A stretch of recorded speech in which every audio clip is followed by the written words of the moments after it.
Hi, I'm Otaku May, welcome back to the video. And in this video, I'm going to listing my top 10 anime of 2021. So it's the end of the year, that time of the year again, when we go through all the anime that came out and decide which were our 10 favorites. And it is close to impossible to decide, especially this year. This year we had a lot of great anime, a lot of ones that were postponed from last year, and a lot of just great and very anticipated ones came out, and I watched quite a few, not all of them. There were way too many for me to get through, but I watched the ones that I thought I would enjoy the most.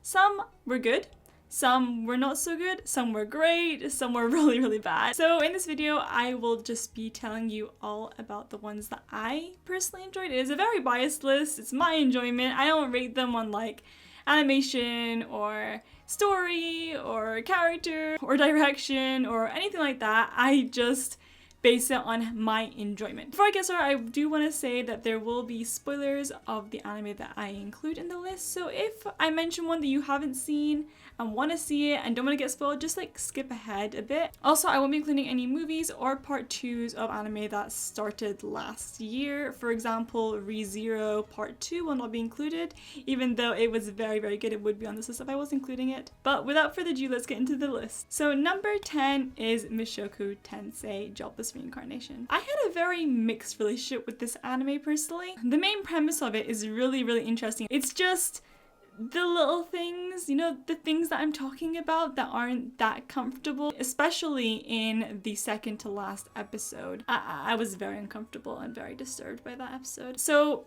I had to tolerate those kind of things, the iffy things, to enjoy this anime. It had really, really good points. For example, the world building is amazing. Another thing was the emotional aspect that it held. I really did enjoy how the isekai Rudius was progressing through his trauma and his hurt from his past life and learning from it and overcoming it through his journey. I also really liked in the second half how there were really emotional episodes, like the one between Rudius and his father had me tearing up, and the one between Roxy and her family. Also, I've got to mention the visuals are absolutely gorgeous, and the music, the soundtracks, like especially in that episode with the Dragon God, that was a very intense and very well done episode. Lots of dialogue as well, which is something that Mushoku Tensei does very well. It hides a lot within its dialogue, so you really have to pay attention to not miss anything. There were sometimes that I was bored and sometimes that I was really, really interested, so it was a very mixed bag anime, but I do recommend it. Number 9 is Horimiya.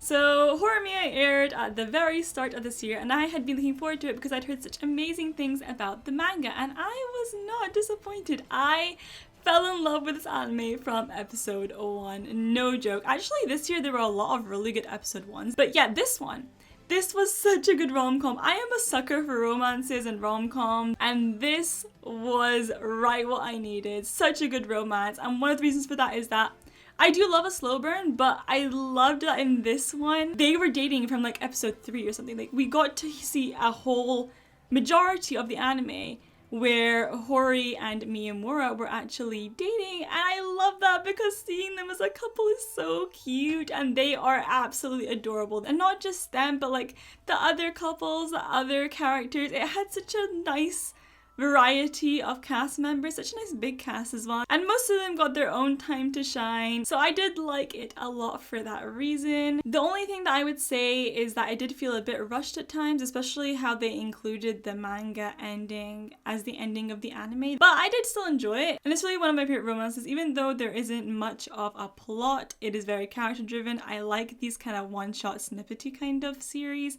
and this was definitely that. Number 8 on my list is Skate the Infinity. Now, this one is one that took the anime community by storm. I enjoyed it a whole lot more than I thought I would. Sport anime are always great, but this was so good. Oh my god. Honestly, skateboarding is a very interesting, unique topic that hasn't been explored in anime before, so it was nice to see it and how they would carry it out. How skateboarding was the main focus, but more than that, it was the relationships between the characters, especially our two main characters, Langa and Reki. Their relationship is so precious, their friendship, I really, really adore it. And they're just such great characters with backstories and depth, and you really go into these characters, especially around halfway through the anime when it got emotional. I didn't expect it to go in that direction because it was very lighthearted and chill, but then it got sad.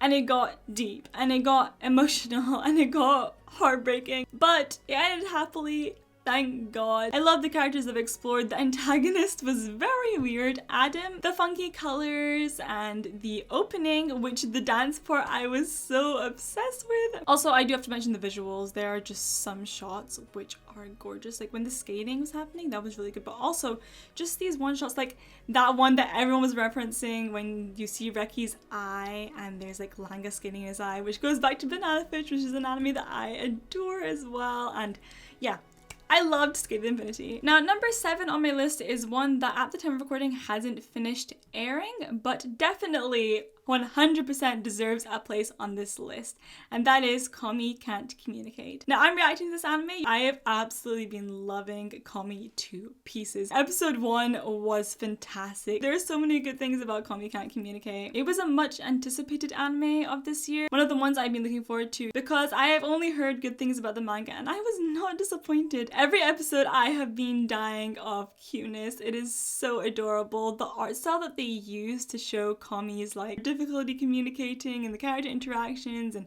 all her expressions are so cute. Also, it's a very interesting premise to begin with, a girl that can't communicate. Like, we've seen the shy type, but Komi physically will not speak. And I'm sure this will continue, but she's been getting better. She's been getting there. That's another thing. This anime shows her progression. They do not leave her stagnant. And they show that she is actually putting effort in to get better. You see her taking these steps. And also just the wide range of cast members. First, Komi is adorable. I love her to pieces. And then Tadano, oh my god. He is a king. Best boy of the season, of the year possibly. And then the Najimi. Don't get me started on Najimi. Najimi is hilarious. I also do like how it is just like short little episodes bundled together. There's no real main plot apart from Komi trying to make 100 friends. And I really like that. It's just a really fun, enjoyable anime that I cannot stop laughing when I'm watching. But also there's these really sweet moments. And the soundtrack, oh my god, the music that plays during the chalkboard scene, I am so not over it. It's gorgeous. I cannot wait for when the soundtrack is released. Okay, number 6 is Link Click. Now, you might have not heard of this, and technically it's not an anime, but rather a donghua, which is Chinese animation. But I had to include it in this list because where else would I get to rave about this show? I have dipped my toes a bit in donghua, trying a few. Like last year's list included Heaven Official's Blessing, which I am absolutely in love with. After I watched it, I had to read the novel, and now I have carried on with the author's works onto Madozushi, which actually I want to mention, season 3, the final season, did air this year, and it was very good, though I do recommend the novel as well. Those are the only 2 that I have seen apart from Link Click, and my god, Link Click. What I want to say straight out the bat is that I love the premise of this anime. So you've seen your regular like time travel anime, but you have not seen Link Click's take on it. The premise of Link Click is that they travel through time through photographs. So the main characters, there are 2, one of them has the power of transporting someone into a photo, while the other one is the one who goes into the photo. So they have this job where they use this power to help people, and people provide them with a photograph, and then the one guy sends the other guy into the photograph to find things or make differences or watch out for things, and it is amazing. And the thing with Link Click as well is that it was very good at building up tension and connecting different stories. So from the first episode, we had a very intense situation. It kept building and building and building, and then you find out that the first scenario, the first episode, and everything that happened there linked right to the very last episode, and it was all connected and intertwined, and that was so cool when you see it all play out in front of you, and then when you look back and you're like, wow, you did not think things were gonna get like this. Also, it did have some emotional aspects, which I do love. You'll see me saying a lot that I love emotional aspects in anime, having emotion there. And the way the donghua set it out is that it just kind of dove right into a plot line. It didn't really give time to introduce things, and then slowly through the episodes we got to know the characters and their personality and what they're like. Also, the opening. Go watch the opening. I love the opening. The little dance sequence they do in the opening, just go watch it. And then maybe I'll convince you to watch the don't go, because you definitely should. Now, number 5, we are halfway through the list, and if you have been by my channel and seen me react to this anime, you will know that it drives me crazy, and I mean crazy in love, and that is the case study of Vanitas. I love this. If you saw my reaction to this, you literally know I literally cannot follow this anime. I love it so much. And no, not just because I am in love with Vanitas, the character. I am very much, I simp for him, but that's not the only reason. I love all the characters, and I just really love the plot as well. The whole thing with curse bearers and Vanitas being a doctor wanting to save the vampires and everything. And also the world building. How there's like the normal Paris and there's like the vampire Paris and all that. And the whole thing with formulas and all that kind of stuff and like true names. It's very interesting. Also, yes, the Case Study of Vanitas did have its emotional aspects. Very early on, I was crying. Also, it's very good at building its characters. Noe is a character that we get to know very early on about his past and stuff. He's the one that his past made me cry in episode 5. But what is very interesting about this anime and what is the main concept of this anime is Vanitas. It is called The Case Study of Vanitas, and it is literally a case study into him. There's so much to unpack. And the anime so far in the 12 episodes that we've had has only given us tiny snippets, and it just makes me want to know more, and that's why I can't wait for us to delve deeper and deeper into Vanitas as the anime continues. Also, just the mix of seriousness with humor that it contains.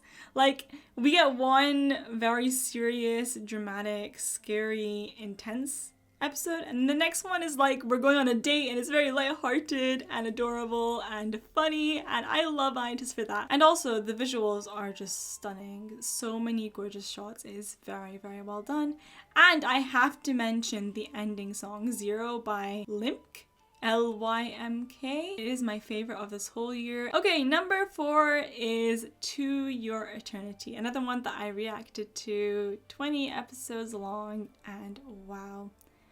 This anime I'd be looking forward to from just the premise of it, how it follows an entity that starts off from nothing and grows into a human capable of feeling and caring and emotions and growth, and wow, what a story. Again, I was in love from episode 1, but episode 1 was not a easy episode to get through. It made me cry from the very beginning. What anime makes you cry from the very beginning? Can I just say, To Your Eternity, one of the biggest things that I love about it is its way of making you emotionally attached to characters. That is its charm. It takes next to no time to make you emotionally attached to a character and care about them enough that their death will hurt you. It happened in episode 1. I knew this character for 20 minutes, and yet I cried for his death. What does that say? It says that they're very good at building up a character to make you love them. And it did it again and again just to take them away. And I kept telling myself not to get attached to characters, but it just kept happening. We had the boy at the beginning, March, who her death broke me, but most of all, Gugu. Oh my god, the best arc of the whole anime was Gugu's arc. And when he was gone, I was just like, it can't get worse than this. And it did, but his was still the most impactful to me. And then the very end with Pioran. This anime uses death to build the emotional characters of our main character. He is emotional. Fushi begins as nothing, grows into something, and since he's immortal, he is going to carry on through life, unable to save others and only able to keep living himself. And that is such a harsh reality. Immortality is really cruel. This anime proves that. It is a hard anime to watch, and if you don't want to cry, then don't watch it. But I like to put myself through pain, and a lot of us did, and I'm very glad that I did, because there's just something about this anime. I can't really describe it, but it's just beautiful. It just is. I don't know what more to say. In the end, it's just a very hard one for me to put into words, but if you've seen it, you know what I mean and why it definitely 100% deserves this spot. I cannot wait for season 2 to come around in fall of next year. It's gonna be great, and I will definitely be reacting to season 2 as well. Okay, last 3. So number 3 on my list is Tokyo Revengers. This was one of the biggest anime of this year, and for good reason. I loved it. Every episode, I was always looking forward to it. The way that it handles time travel is very specific to itself, and the way that it combines time travel with other genres and aspects like gangs, for example. And the only other anime that I've experienced gangs in is Banana Fish. I mentioned it again in this video. It takes our main character called Takemichi, from his failed adulthood right through to his spunky, foolish teenage years that he'd almost blocked out of his mind completely because of how they embarrass him, but actually turn out to be the better years of his life, especially this time around when he's redoing it. And basically the whole premise is Takemichi is going back in time to try and save the girl that he loved back then from dying. But it develops into a lot more, with so many other characters dying in the future that he has to go back and find a way to save, and each story having its deaths and its traumas and its pain, and wow. The way this anime made me stress is unimaginable. I have not felt as stressed as I have watching Tokyo Revengers. It literally had me pulling at my hair, terrified of what was going to happen, screaming, squealing, cheering, name it, and I was doing it. Basically, it was very good at building things up and make you feel things. Also, the characters I just loved. Takemichi is not the best main character. He can be annoying at times, but I do appreciate him and his strengths. Apart from Takemichi, my favorite character was Mikey. I absolutely adore him. He's so great. Draken is also a great character. Hina's an angel. Baji, Chifu is so great as well. This is another anime with a large cast, but yes, very good characters, very good storytelling, interesting animation. Honestly, it was just a really cool anime. Also, the OP was pretty cool. I quite liked it as well. And yeah, I'm just really looking forward to see where it goes, but I really did enjoy this first season. I cannot wait for more. So number 2 is an anime that I hold very near and dear to my heart, and that is Fruits Basket Season 3, or the final season. Season 2 was in last year's list. It actually took number 1 spot because it is just that good, and if it wasn't for the anime that is in number 1 right now, it would be number 1. This anime is one that is very hard for me to put into words of why I like it so much. It's just something about it. I loved it from the very beginning. I haven't watched the original or read the manga, but this rebooted version has just been so good, and one of the first anime that I have followed right from the beginning to the end. So when it ended, it left a really big hole in my heart that has yet to be filled. It's so much more than a shoujo. Shoujo is just one layer of what this anime is, and season 3 really showed that, being the most impactful and emotionally charged season of all 3. I cried in more episodes than I didn't. What was really good about this season, apart from already the great things about it, like the story with the zodiac animals, the characters who we adore, the relationships, the growing feelings, all that stuff. Apart from that, and also the amazing visuals and music, the soundtrack is gorgeous, and the visuals, the animation is so good. But apart from that, what this season brought that actually made it the best out of all 3 seasons is the closure. It was the finale, and it brought closure to each character on its own. It explored so many different characters and their relationships and the way they all interact, and really gave each one the ending they deserved, right through to our favorite trio, Kyo, Toru, and Yuki. Honestly, all the pain and all the tears were worth it for one of the most perfect endings I have ever seen. It ended so well, and I'm so satisfied. I wish there was more.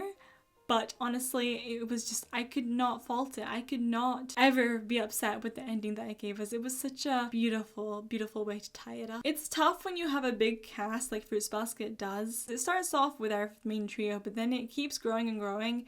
And then it gets to the point that in season 3, they have characters where not even one member of the trio is present, or they hardly are. And that shows how much it actually pays attention to the other characters and doesn't leave them hanging. It gives each one of them their conclusion and their time. And that is what makes Fruits Basket so good. And do check out Fruits Basket. It is just a wild, really enjoyable ride and just a masterpiece. And lastly, I do want to shout out the opening, Pleasure by Warp's Up. I loved it from the very beginning. It is my favorite Fruits Basket opening, and it was my number 1 played song on Spotify this year. Now, before we go on to number 1, I do have a few honorable mentions. First, I want to mention 86. It is an anime that did deserve to be in top 10, but I had a very weird relationship with this anime in that I don't know why I liked it. I know that's weird to say, but like, I don't actually know what I liked about this anime. I just know that I liked it. At first, it was quite hard for me to get into it. I was kind of struggling through the episodes, but I liked its characters. I liked its storytelling. I liked the way it made me feel. I don't know. It has yet to finish, actually, part 2, but I cannot wait to see where it goes. Osama Ranking is also on the honorable mentions. It is such a cute, emotional story. When I watched episode 1, I was like, I can't continue with this because I literally bawled the entirety of episode 1. It took me so long to bring myself to watch the next episode because I was like, I'm just going to cry again. I did cry quite a lot in this anime so far. It is one that I definitely recommend you watch, and just the Studio Ghibli vibes it has and the way it makes you fall in love with the main character, it is very, very good. Odd Taxi is one that I did not expect myself to like. I actually held off on watching this one for so long until I saw Mother's Basement, the YouTube channel, raving about it, and I was like, well, maybe I'll give it a shot. And then I finally did, got through it very quickly, and it was actually not what I expected, and I'm really glad I watched it because the animal stuff is off-putting. It's why I haven't watched Beastars and BNA, is that the other one? I'm just not into that, and I probably won't watch those ones, but this one was different, and if you watch the ending, you will know what I mean. It was a very, very good ending, and it was really enjoyable. Another honorable mention is Blue Period, another one I've been reacting to, and honestly, this one is just really, really impactful and really good at discussing deep topics that other anime don't really go into, and it's very good at showing emotions in a different, you could say, artistic way. It is really, really beautiful, and the dialogue it contains and everything is just really, really good. Lastly is My Hero Academia season 5. This was not my favorite season of My Hero Academia. I did react to this one as well. The start was slow, but what I did love was the second half, the turning point that took My Hero Academia much darker than it has before, which was the Aizawa President Mike episode, which went into their friend and the shadow guy whose name I've forgotten. All of that was really sad and made me cry, and that's why I knew My Hero Academia was going to take a dark turn. And then we got My Villain Academia, which was a blast. I love that. That was my favorite part of the whole season. Also, season 5 did give me my favorite My Hero Academia ending song, part 2 ending. That one, I love it. And now, finally, the number we have all been waiting for. It is Attack on Titan season 4, part 1. Do I really need to say anything? It's not like we didn't all expect this to be on the top of my list. What a phenomenal start to the finale of Attack on Titan. I don't have words. Oh, I was reacting to it. You saw my reaction to that. Most of you are probably here because of that. And honestly, I just want to share my love for a series that deserves it so much. One of my favorite series, and one that I am gonna be so sad to see coming to an end next year, but also I cannot wait for the continuation. I mean, this season was amazing. It blew me away. It was just like phenomenal. The stuff that happened, the way that I started with the Malians and took us on the main continent and then slowly brought us back to the characters that we have known and loved, the way that the time skip made them all change, and we had to slowly get used to our characters 4 years later, but then still seeing that they are very similar to how they used to be, except from Eren. I mean, who is Eren at this point? I don't even know. The fights were really good. The animation, Mappa did a great job taking over from Wit this season. I can only anticipate what is to come when this anime returns and gives us the finale that I have no idea what to expect. That's the thing with this, I really don't know where it's gonna go. Each episode took me by surprise. Things happened in orders that I didn't think were gonna happen. Things that happened like in earlier seasons were brought up in this season. The way it all connects and the way they bring things back and pull from other things, and oh, it's just so good.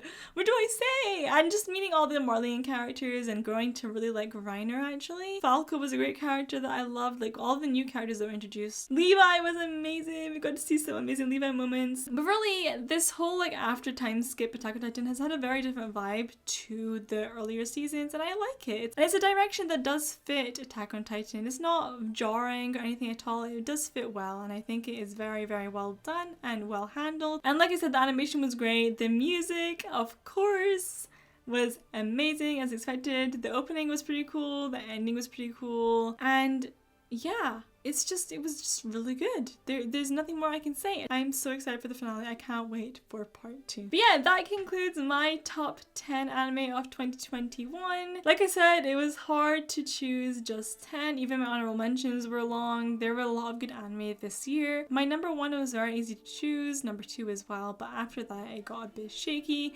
especially the lower numbers. It was hard to just put them in order and decide what deserved to be there and which didn't.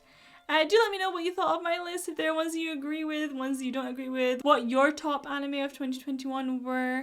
Let me know, I'd love to hear all about it. Happy New Year, and let's hope that 2022 is the best year yet, both generally and anime-wise. Also, if you are interested in seeing what anime I've watched and what anime I'm planning to watch and my scores, you can follow me over on Mal. I also will be sharing my AniList account soon after I clean it up. I do keep it updated, so it is a good way to see what I am watching and what I'm doing, both seasonally and just generally as well. Also, I do share a lot of my thoughts over on Twitter, so you can follow me there. So thank you for watching. I hope you enjoyed this video. Feel free to subscribe if you did. Until next time.